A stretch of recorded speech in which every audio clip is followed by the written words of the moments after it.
Hey everyone, if you want to use NotebookLM for productivity in 2026, you're in the right place. In this guide, I'll show you how to organize information, manage projects, and save time using NotebookLM's AI-powered features. NotebookLM helps you centralize information, summarize documents, answer questions, and organize knowledge so you can focus on important tasks. Start by creating separate notebooks for different projects, clients, departments, or goals. Add reports, meeting notes, research files, PDFs, Google Docs, and reference materials. Use NotebookLM to summarize long documents and quickly identify the most important information.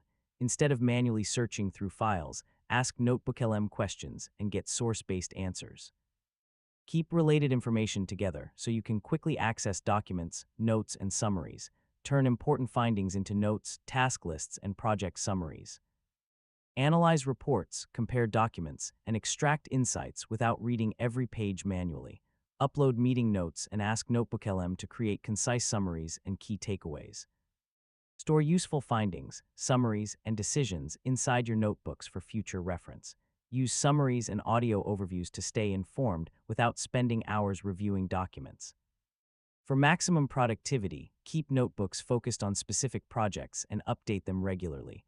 A common mistake is storing unrelated projects in one notebook, making information harder to find. And that's it, you've successfully learned how to use NotebookLM for productivity in 2026. Thanks for watching, and I'll see you in the next tutorial.